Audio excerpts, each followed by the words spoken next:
Welcome to The Explainer. Today, we're unpacking one of the absolute highest stakes geopolitical dramas of our modern world, humanitarian intervention. We are going to explore that razor-thin line between respecting a nation's absolute independence and the overwhelming moral imperative to step in and stop unimaginable horrors. Let's get right into it. Okay, let's dive into this. If a sovereign state actually becomes a perpetrator of violence against its own people, how can the rest of the world intervene? This isn't just some abstract theoretical debate. It's literally the central ethical dilemma of international relations today. How on earth do we balance borders with basic human rights? Section 1. The Shield of Sovereignty. So for a very, very long time, the absolute foundational rule of the international state system has essentially been mind your own business. Seriously, it's the norm of non-intervention, codified right there in Article 2.7 of the UN Charter. States agree not to interfere in each other's domestic affairs. But as you can probably guess, that legal shield gets fiercely tested by its primary exception, which is when we see systematic, flagrant human rights violations that lead to massive loss of life. Section 2. Defining the unthinkable crimes. So what actually justifies piercing that powerful legal shield?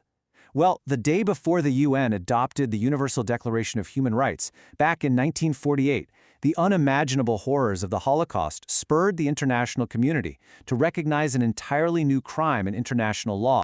That crime, of course, is genocide. It's defined as the intent to destroy, in whole or in part, a national, ethnical, racial, or religious group. And keep in mind, this doesn't just mean killing. It includes causing serious physical or mental harm, deliberately inflicting conditions calculated to bring about the group's destruction, and even imposing measures to prevent births. Now, while genocide has this very specific legal convention, crimes against humanity actually lack a single unifying treaty, which historically has made them far more complex to police. Section 3. The 1990s Turning Point. Let's move to and see how this builds. Because, for decades during the Cold War, the international community mostly just wrung its hands when atrocities occurred. But the post-Cold War era brought this brutal wave of internal conflicts targeting civilians.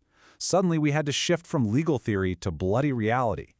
Across one chaotic decade, 3 distinct crises fundamentally reshaped international law: Rwanda in 1994, and then Kosovo and East Timor, both in 1999. First up, Rwanda in 1994. This stands as a staggering tragedy of international inaction. UN Force Commander General Romeo Dallaire saw the genocide coming and literally begged for permission to confiscate militia weapons, but he was denied. As the horrific massacre of hundreds of thousands of people rapidly unfolded, major powers like the US and France actively withdrew or resisted taking meaningful action until it was far, far too late. Then, fast forward to Kosovo in 1999. This provoked a completely different response. NATO intervened with a unanimous vote from 18 member states, launching a campaign to stop Serbia's ethnic cleansing. But here is the major complication. Global multilateral action at the UN was actively blocked by China and Russia. So, because they bypassed the UN Security Council, an independent commission later called NATO's action illegal, yet legitimate. It's a fascinating and honestly incredibly complex gray area in international law. And finally, East Timor later that same year, in 1999. Here, a UN-sponsored referendum heavily favored independence from Indonesia, but it immediately triggered a violently destructive backlash by local militias. This time, however, a UN-authorized intervention successfully stepped in. This action largely removed any lingering doubts that the international community did, in fact, have the legal right to intervene in domestic affairs to stop atrocities. Section 4. Who has the authority? Now, what's really interesting about this slide is how it breaks down the options. When thousands of lives are on the line, who actually gets to make the call to send in the troops? We essentially have a matrix: multilateral and unilateral action across global and regional scales. Multilateral action, like through the UN Security Council, is always the preferred standard, mainly because coalition building helps filter out selfish national motives. But, as we saw in Kosovo, if the UN is totally deadlocked, unilateral action by a great power or an ad hoc coalition might honestly be the only way to save lives fast. Section 5. Responsibility to Protect, or R2P. All this messy, inconsistent reality led directly to a major conceptual leap. In 2001, the International Commission on Intervention and State Sovereignty completely flipped the script. Instead of just focusing on the right of outsiders to intervene, they defined the responsibility to protect. If a state is unable or unwilling to protect its own people from grave harm, that absolute right of non-interference, It vanishes, and the duty of protection shifts directly to the international community.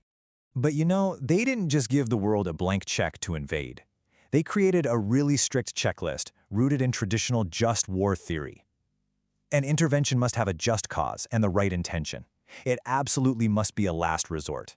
Crucially, it must be proportionate and have a reasonable prospect of success. Meaning, simply put, the military intervention can't end up making the crisis even worse. And finally, it requires legitimate authority. So the crucial point is what happened at the 2005 World Summit.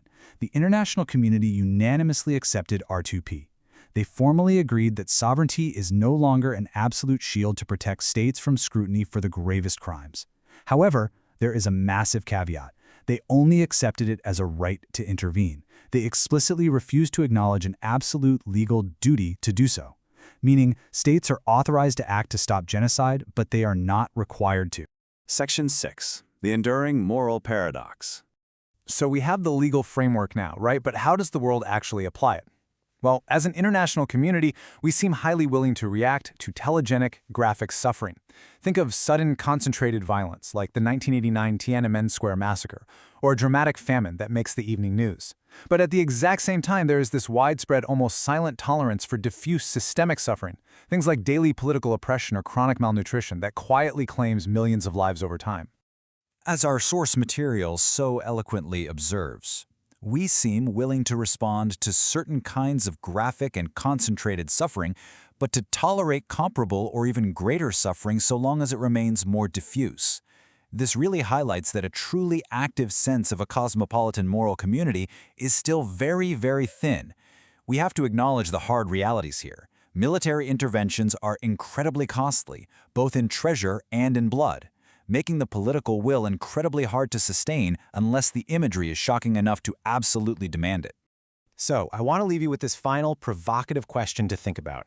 If human rights are truly about ensuring a life of dignity and not just mere survival, why do we only break the shield of sovereignty for the most telegenic atrocities? It's a tragic, enduring gap between international law and human reality, and it's something we all need to deeply consider as global citizens. Thank you so much for joining me for this explainer, and keep questioning the world around you.